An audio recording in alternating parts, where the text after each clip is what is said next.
میں ایک کہانی جانتی ہوں جو صرف ایک کہانی نہیں، اس میں ایک ایسی عورت ہے جس نے اس دنیا کی چمک دمک ٹھکرا کر محبت کی۔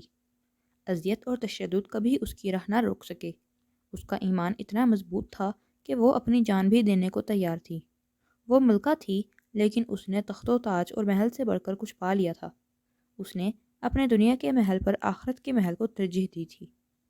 فرعون کی بیوی آسیہ، حضرت آسیہ کے لیے جنت میں اپنے گھر کا نظارہ کوئی فرضی نظارہ نہیں تھا۔ اللہ سبحانہ و تعالیٰ نے فرمایا، اللہ تعالیٰ ایمان والوں کے لیے فرعون کی بیوی کی مثال بیان کرتا ہے، جب اس نے کہا، اے میرے رب، میرے لیے اپنے پاس جنت میں گھر عطا فرما اور مجھے فرعون سے اور اس کے اعمال سے بچا۔ میں نے حضرت آسیہ ان کی کہانی متعدد بار سنی تھی اور ہر بار ان کی کہانی نے مجھے متاثر کیا تھا، لیکن کچھ عرصے پہلے کسی خاص وجہ سے اس کہانی نے مجھے متاثر کیا۔ کچھ مہینے پہلے میں ایک خاص امتحان سے گزر رہی تھی، اور نیک اور مخلص لوگوں کی صحبت بھی انمول تحفہ ہوتی ہے۔ جب آپ مشکل میں ہوں تو بس ایک میسج، ایک فیس بک سٹیٹس، ایک ای میل کافی ہوتی ہے۔ نیک اور مخلص لوگوں کی پوری فوج آپ کے لیے دعائیں کرنے لگتی ہے۔ سبحان اللہ۔ میں نے بھی درخواست کی اس عظیم تحفے کی جو ایک انسان دوسرے انسان کو دے سکتا ہے۔ میں نے اپنے لیے دعا کی درخواست کی، پھر جو مجھے موصول ہوا وہ میری امیدوں سے کہیں بڑھ کر تھا۔ میں اللہ کے اس انعام کو کبھی بھی نہیں بھول سکوں گی۔ لوگوں نے میرے لیے تہجد میں دعائیں کیں، کعبے کے سامنے کھڑے ہو کر دعائیں کیں، سفر میں دعائیں کیں، یہاں تک کہ پیدائش کے وقت بھی دعائیں کیں۔ مجھے بہت ساری دعائیں موصول ہوئیں، لیکن ایک دعا میرے دل کو لگی۔ یہ بالکل سادہ سا جملہ تھا کہ اللہ کرے آپ کو جنت میں اپنا گھر دکھایا جائے تاکہ اس دنیا کی تکالیف سہنا آپ کے لیے آسان ہو جائے۔ اس دعا کو پڑھتے ہی میرے دل پر شدید اثر ہوا۔ تب مجھے حضرت آسیہ کی کہانی یاد آئی اور ایک حیرت انگیز احساس ہوا کہ حضرت آسیہ حد درجے کے تشدد کا شکار تھیں، جس کا کوئی سوچ بھی نہیں سکتا۔ فرعون، جو اس دنیا کا سب سے ظالم انسان تھا، وہ صرف ان کا حکمران نہیں بلکہ شوہر بھی تھا، اور حضرت آسیہ کے زندگی کے آخری ایام میں فرعون کے تشدد میں اضافہ ہو گیا تھا۔ لیکن بہت ہی عجیب بات یہ ہوئی کہ حضرت آسیہ مسکرائیں۔ وہ دنیا کی شدید ترین اذیت میں مبتلا تھیں اور وہ اس حالت میں بھی مسکرا رہی تھیں۔ ایسا کیسے ممکن ہے؟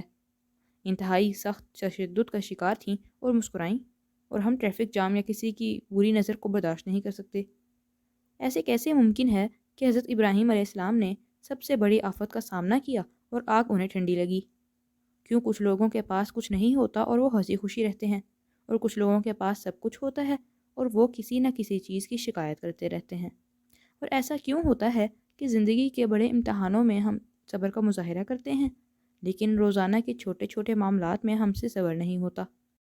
میرا یہ خیال تھا کہ آفات و حادثات اپنے اثرات کی وجہ سے چھوٹے اور بڑے یا مشکل ترین ہوتے ہیں۔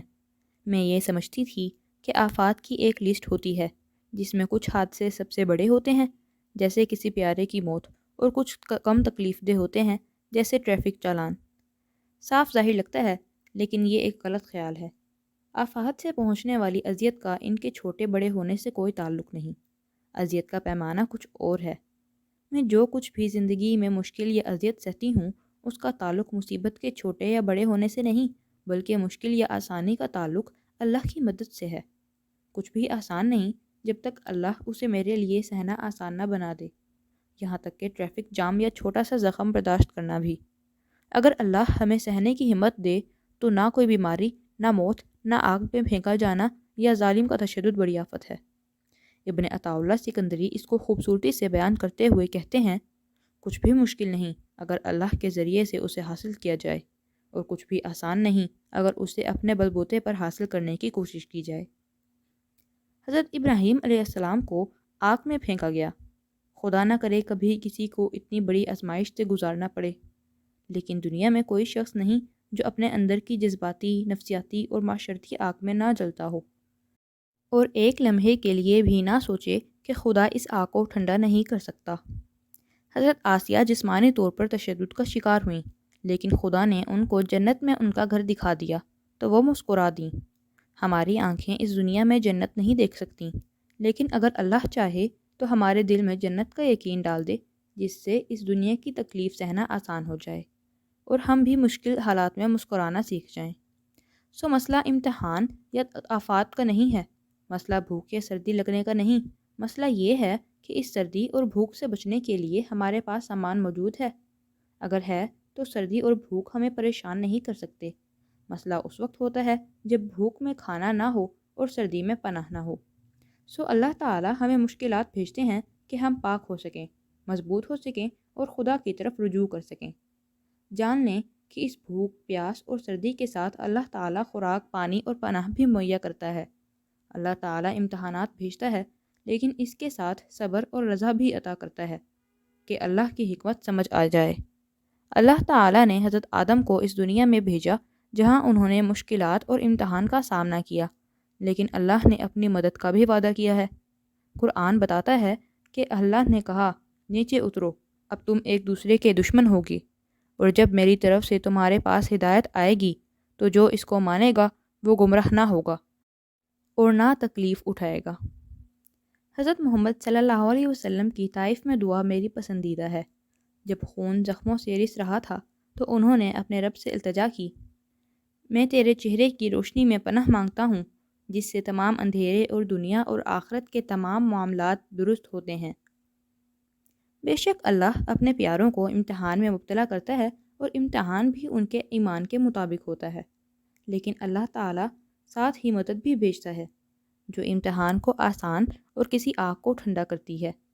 اللہ کی مدد آخرت سے نجات اور جنت کی خوشخبری بھی ہو سکتی ہے جو ہمیں مصیبتوں میں بھی مسکرانا سکھا دے، جن کو سوچ کر ہم سختیوں میں بھی مسکرا دیں۔